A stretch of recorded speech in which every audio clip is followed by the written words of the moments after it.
జిల్లెళ్ళ మూడి అమ్మ చాలా ప్రసిద్ధి చెందిన ఒక ఆధ్యాత్మికవేత్త. ఈ మధ్య ఒక ఇంటికి వెళ్ళినప్పుడు ఆ ఇంట్లో ఒక పెద్ద ఫోటోగ్రాఫ్, చక్కటి చిరునవ్వు. సో అక్కడ ఈ జిల్లెళ్ళ మూడి అమ్మ ప్రస్తావన వచ్చింది. కాసేపు మాట్లాడుకున్నాం. వాళ్ళు ఆ అమ్మ ఫాలోవర్స్ అట్లీస్ట్ ఒక 30-40 ఇయర్స్ నుంచి. ఆ తర్వాత మొన్న ఒక మిత్రుడు వచ్చినప్పుడు మళ్ళీ జిల్లెళ్ళ మూడి అమ్మ ప్రస్తావన వచ్చింది. సో నాకు అనిపించింది ఆమె గురించి కొంత సమాచారం మీతో షేర్ చేసుకుందామని. మన భారతదేశం ఒక రేర్ ల్యాండ్. ప్రపంచవ్యాప్తంగా ఆధ్యాత్మికత అన్నది వేరు, భారతదేశం అనే కాంటెక్స్ట్లో ఆధ్యాత్మికత వేరు. ఇక్కడ ఆధ్యాత్మికత అన్నది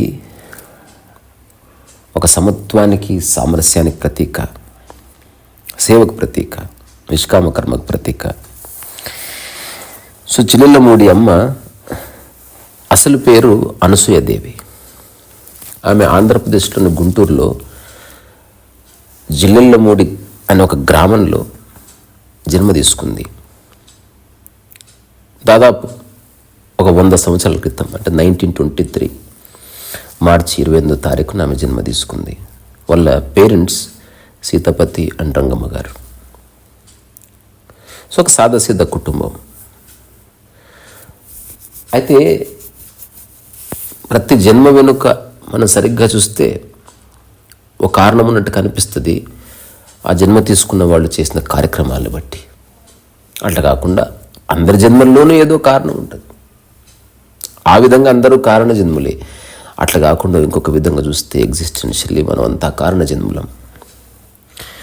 సో సీతాపతి రంగమ్మ దంపతులకి 5 సంతానం. వాళ్ళంతా మరణించారు, పుడుతున్నారు, మరణిస్తున్నారు. ఆ సమయంలో ఈ అనసూయదేవి జన్మించింది.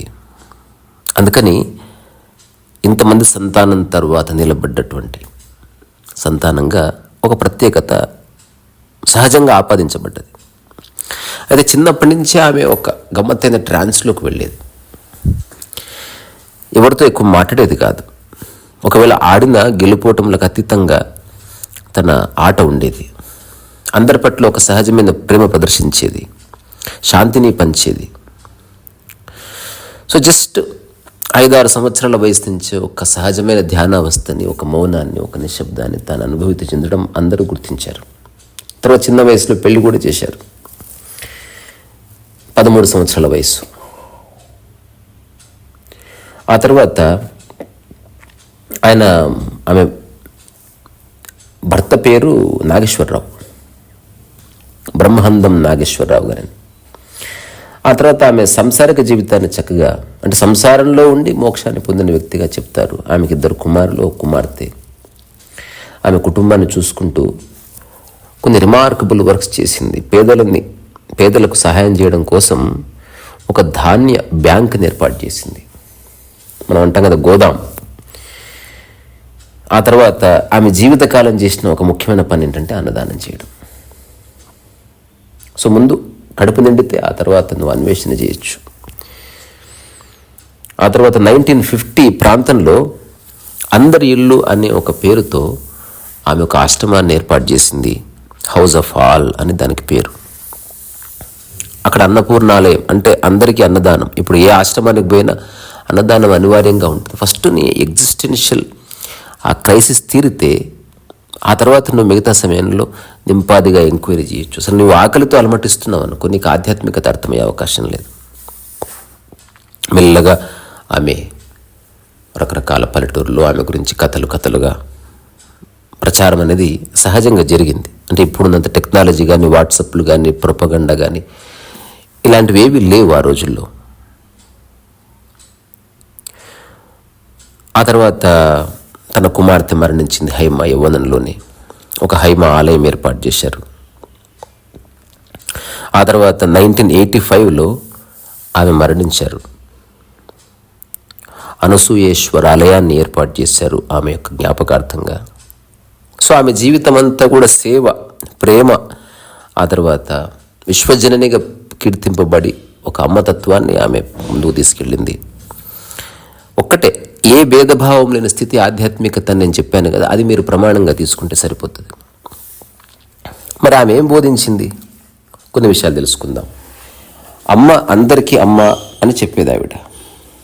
సో తన్ను తాను గురువుగా కానీ దైవంగా కానీ ఆమె ప్రకటించుకోలేదు. కానీ అందరినీ నా సంతానంగా భావిస్తున్నాను, నేను ఒక విశ్వమాతగా నా ప్రేమని ఎలాంటి అంతరాలు లేకుండా భేదభావం లేకుండా పంచుతానని చెప్పేది ఆవిడ. ఆమె జీవనం అంతా అతి సరళం. ఆమె చెప్తున్న చాలా విషయాలు భగవద్గీతలో ఉన్న మూల సూత్రాలకి చాలా దగ్గరగా. ఫర్ ఎగ్జాంపుల్, నీవు నీ బాధ్యతను నెరవేర్చు, ఫలితం గురించి ఆలోచించకు అన్నది భగవద్గీత సారాంశమే కదా. ఆ తర్వాత అసలు ఆకలి తీర్చడం తన ముఖ్యమైన కార్యక్రమంగా పెట్టుకున్నారు. ఎవరైనా ఎప్పుడైనా ఎక్కడి నుంచి వచ్చినా వాళ్ళ పేరు కానీ వాళ్ళ ప్రాంతం కానీ వాళ్ళ కులం కానీ ఏమీ అడగకుండా మొట్టమొదట ఆకలి తీర్చేవాళ్ళు ఆమె. ఇప్పటికీ ఆ అన్నదాన కార్యక్రమం నడుస్తూనే ఉందని నేను విన్నాను. ఆ తర్వాత ఎక్కువ శాంత స్థితిలో ఉండమని, ఆ తర్వాత ఒక సహజ ధ్యాన స్థితిలో లయంగమ్మని, సేవని ఆధ్యాత్మికతకు ఒక ఆలంబనగా చేసుకుని చేస్తే ముక్తి మోక్షం చాలా దగ్గర దారి అని, అట్లాగే మనసులో ఉన్న భేదభావాలు చెడిపేస్తే తప్ప సత్యం గోచరించదని, ఇట్లా ఆమె చాలా చాలా విషయాలు చెప్పింది. సో 1960 వరకు ఆమె యొక్క ఖ్యాతి దేశవ్యాప్తంగా పాకింది. దేశం నుంచి రకరకాల ప్రజలు ఆమెను చూడడానికి వచ్చేవాళ్ళు. అందరినీ సమానంగా చూడటమే ఆమె సాధనంతా. ఆ తర్వాత గ్రామాన్ని అభివృద్ధి చేయడానికి తన వంతు సహాయం చేసింది. సో ఇవన్నీ ఓకే. అయితే ఆమె విశిష్టత ఏమిటి అసలు అంటే, సామాన్య జీవితం. ఒక సాధారణ గృహిణిగానే కనిపిస్తే, చక్కగా బొట్టు, ఒక పట్టు చీర లేకపోతే నేత చీర, వాటెవర్, సేవ, ఆ తర్వాత ప్రేమ, శాంతి, ప్రశాంతత, అనవసర విషయాలు పట్టించుకోకుండా ఇట్లా తను సింపుల్గా చెప్పేది.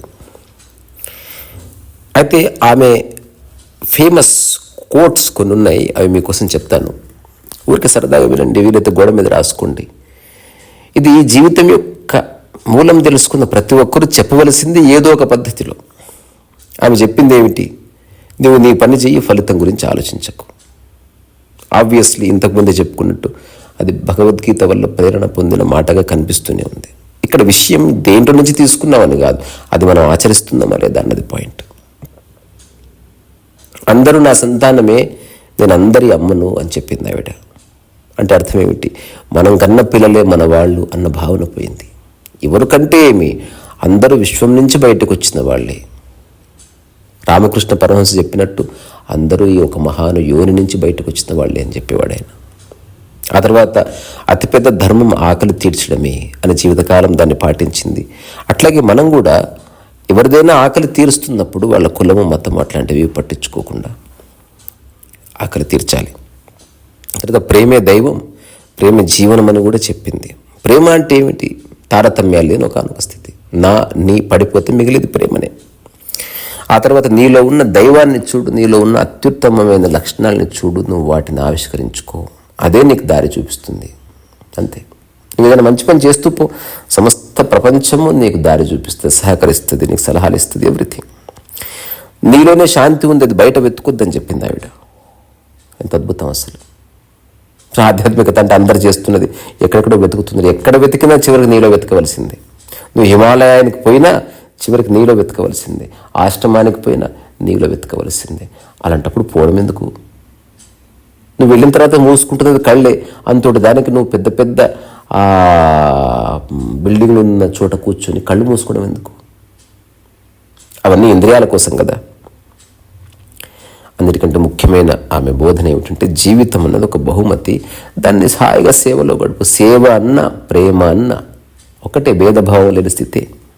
అందరికీ అమ్మ అంటే అర్థమైంది, ఎవరి పిల్లలైనా ఓకే.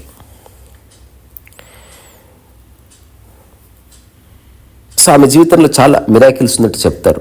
ఒకసారి ఆవిడ బయట ఆడుకుంటున్నప్పుడు అక్కడి నుంచి చెత్త తీసుకుపోయే వాళ్ళు ఎవరో, ఆ చెత్త తన మీద పడ్డప్పుడు ఆమె అంగీకరించింది, కానీ వాళ్ళ పేరెంట్స్ చాలా కోపడ్డారంట.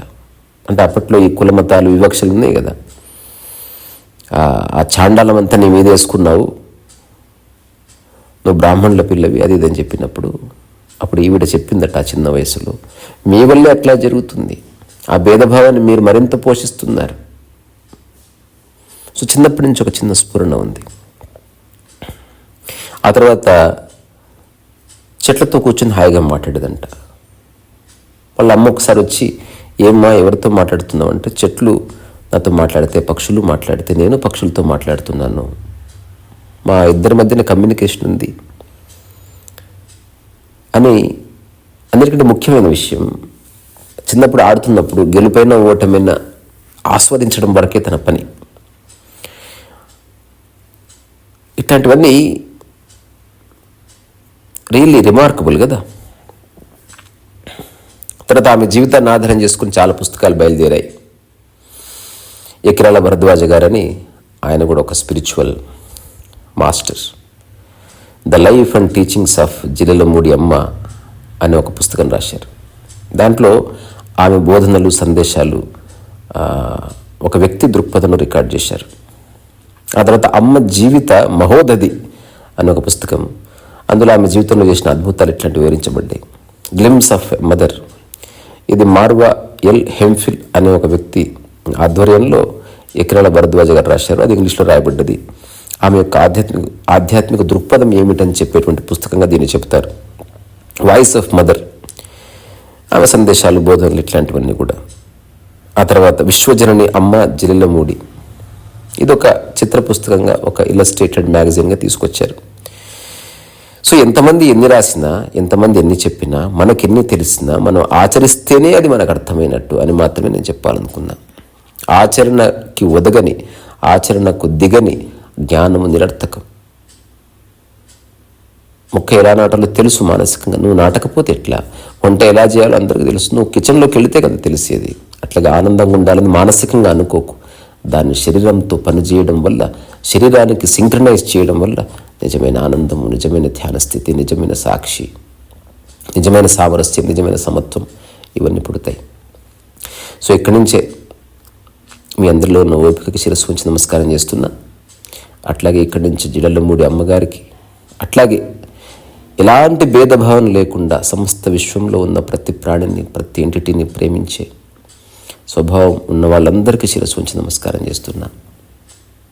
ఈరోజు పార్ట్లో ఇంకొన్ని చెట్లు నాటాం. పొద్దున్న 2 యూట్యూబ్ మిత్రులు వచ్చారు.